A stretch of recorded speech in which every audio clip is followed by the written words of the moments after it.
자, 오늘 이야기할 곳은 바로 인천 부평입니다. 와, 요즘 정말 놀랍게 그리고 또 엄청나게 빠르게 변화하고 있는데요. 혹시 여러분 머릿속에 부평하면 낡은 공업도시? 이런 이미지가 있으셨다면요. 오늘 이 시간 이후로 그 생각이 완전히 180도 바뀔 거라고 제가 장담합니다. 완전히 새로운 도시로 다시 태어나는 부평의 미래. 지금부터 저랑 같이 한번 들여다보시죠. 부평. 딱 들으면 혹시 이런 이미지가 먼저 떠오르시나요? 좀 오래된 공장지대라던가 낡은 도심 같은 거요. 네, 맞아요. 솔직히 과거에는 그런 모습이 있었던 게 사실이죠. 하지만 지금은 와, 이 인식이 정말 얼마나 오래된 생각인지 깜짝 놀라실 겁니다.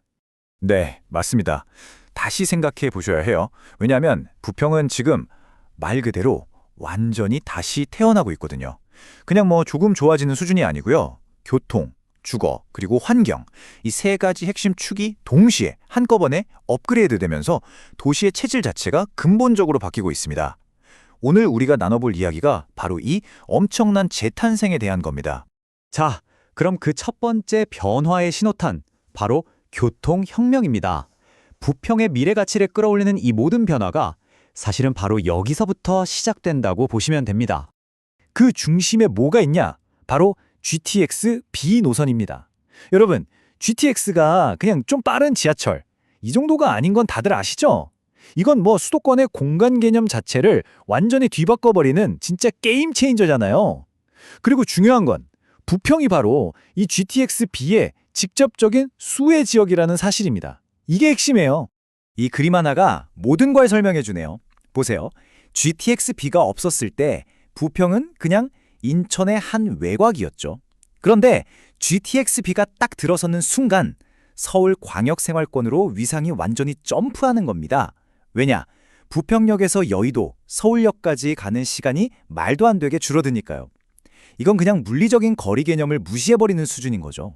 자, 그럼 이렇게 서울이랑 가까워지면 어떤 일이 벌어질까요? 사실 불보듯 뻔하죠?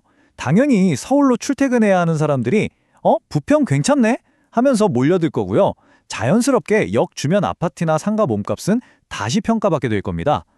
이건 그냥 교통이 좋아진다는 차원을 넘어서 부평이라는 도시의 판을 바꾸는 동력이라고 봐야 합니다. 근데 더 대단한 건 뭔지 아세요? 이 교통혁명이 GTX 하나에만 기댄 게 아니라는 점이에요. 이미 7호선이 연장되면서 서울 서남권 가기도 편해졌죠? 거기다가 경인고속도로를 아예 땅 밑으로 넣어버리는 지하화 사업까지. 이건 맨날 막히던 도로랑 소음 문제를 한 방에 해결하면서 도시환경 퀄리티를 확 끌어올리는 거거든요. 그러니까 여러 개의 톱니바퀴가 동시에 착착 맞물려 돌아가고 있는 겁니다. 자, 이렇게 도시의 혈관이라고 할 수 있는 교통망이 뻥 뚫렸으니까 이제 그 안에 새로운 살이 차오르는 걸 봐야겠죠? 두 번째, 변화? 바로 낡은 구도심이 완전히 새로운 주거타운으로 변신하는 이야기입니다. 단순히 새 아파트 몇 개 들어서는 수준이 아니다. 동네 전체 체질이 바뀌는 단계다. 와, 저는 이 문장 하나가 지금 부평의 변화를 정말 기가 막히게 표현한다고 생각해요. 특히 산곡동하고 청천동 일대는요, 진짜 말 그대로 천지개벽이에요. 아파트 몇 동 짓는 게 아니라 그 동네 전체가 그냥 하나의 거대한 신축 브랜드 타운으로 바뀌고 있는 겁니다. 그 과정을 아주 간단하게 정리하면 딱 이렇습니다. 보세요. 낡고 오래된 주거지들이 있었죠? 이게 대규모 정비 사업이라는 단계를 거쳐서 결국에는 삐까번쩍한 신축 브랜드 아파트 타운으로 완전히 탈바꿈하는 아주 명확한 3단계 프로세스를 밟고 있는 거죠. 그럼 이 새로운 주거 벨트가 왜 그렇게 매력적이냐? 이유는 아주 분명해요. 일단 지하철 7호선을 바로 옆에 끼고 있죠. 그리고 수천 세대짜리 대단지 브랜드 아파트들이 쫙 들어서요. 그럼 어떻게 되겠어요? 당연히 주변에 학교도 좋아지고 상가 같은 생활 인프라도 덩달아 좋아질 수밖에 없는 거죠. 모든 게 한꺼번에 좋아지는 선순환이 일어나는 겁니다. 그리고 이 좋은 변화의 물결이 산곡동, 청천동에서만 딱 멈추는 게 아니에요. 그 긍정적인 파급 효과가 옆 동네인 부계동이나 굴포천역 주변으로까지 쫙 퍼져나가면서 부평 전체의 주거지도를 아예 새로 그리고 있다고 보시면 됩니다. 자, 이제 세 번째 변화의 축입니다. 교통 좋아지고 집도 새 걸로 바뀌고 근데 뭔가 좀 쾌적한 느낌이 없으면 아쉽잖아요? 바로 삶의 질을 결정하는 녹지 이야기입니다. 그런데 부평은 이 문제에 대해서 정말 엄청난 거의 로또 같은 해결책을 얻게 됐습니다. 바로 이겁니다.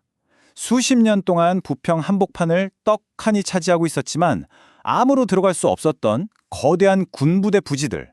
이게 이제 시민들 품으로 돌아오고 있어요. 특히 저기 보이는 캠프마켓 부지 같은 곳은요, 부평의 미래를 바꿀 정말 핵심적인 땅입니다. 굳게 닫혀있던 공간이 활짝 열리면서 도시의 새로운 심장이 되는 거죠. 아니, 도시 한가운데 뉴욕 센트럴파크 같은 대규모 공원이 생긴다? 이게 어떤 의미일까요? 부동산에서는 이걸 녹지 프리미엄이라고 부르는데요. 아주 강력한 효과가 있습니다. 쾌적한 환경을 찾는 사람들이 몰리니까 당연히 주변 집값이나 선호도가 올라가고요. 도시 전체의 브랜드 가치까지 끌어올리는 역할을 하죠.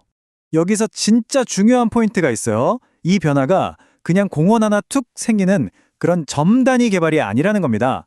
캠프마켓뿐만 아니라 제3보급단, 공병단 부지, 이런 여러 군부대 부지들이 한꺼번에 개발되면서 도시 전체의 그림을 바꾸는 면 단위의 거대한 변화라는 거죠. 스케일이 다른 겁니다. 자, 지금까지 교통, 주거, 환경이라는 세 가지 큰 변화의 축을 살펴봤는데요. 그럼 이 거대한 변화의 흐름 속에서 우리가 진짜 눈여겨봐야 할 건 뭘까요? 2026년을 내다보는 핵심 체크리스트 딱 정리해드릴게요. 이 모든 변화가 여러분에게 대체 어떤 의미가 있을까요? 앞으로 부평은요, 온갖 좋은 소식들 때문에 살고 싶어 하는 사람은 계속 늘어날 텐데 새 아파트 공급은 오히려 줄어드는 시기가 올 가능성이 높습니다. 자, 이럴 땐 뭐가 중요하겠어요? 진짜 좋은 걸 가려내는 옥석을 가리는 눈이 중요해지는 거죠. 그래서 이 네 가지 기준 꼭 기억해 두세요. 첫째, 역세권. 그냥 역 근처가 아니라 GTX나 주요 지하철역을 내 두 발로 걸어갈 수 있는 진짜 역세권인가? 둘째, 대단지 신축. 이왕이면 그 지역 시세를 이끌어가는 1000세대 이상 대단지 브랜드 아파트인가? 셋째, 개발의 연속성. 나만 좋아지는 게 아니라 주변까지 같이 개발되면서 동네 전체가 업그레이드되는 곳인가? 그리고 마지막 넷째, 생활 인프라. 당연하죠. 마트, 병원, 공원처럼 내가 실제로 살아갈 때 불편함이 없는가? 이 네 가지 기준으로 딱 보시면 변화하는 부평의 핵심을 제대로 짚어내실 수 있을 겁니다. 네, 오늘 이야기 나눈 내용을 한 문장으로 요약하면 바로 이거겠죠. 지금 부평은 오래된 도시가 아니라 새로 만들어지는 도시다. 더 이상 과거의 그 낡은 이미지가 아닙니다. 교통, 주거, 환경이 동시에 한꺼번에 업그레이드 되면서 말 그대로 완전히 새롭게 만들어지고 있는 도시. 그게 바로 지금의 부평입니다. 교통, 주거, 환경. 이 모든 퍼즐 조각이 착착 맞춰지고 있는 지금. 과연 5년 뒤 부평의 모습은 어떨까요? 이 도시의 잠재력이 과연 어디까지 뻗어나갈지 한번 상상해 보시는 것도 정말 흥미로운 일이 될 것 같습니다. 오늘 준비한 내용은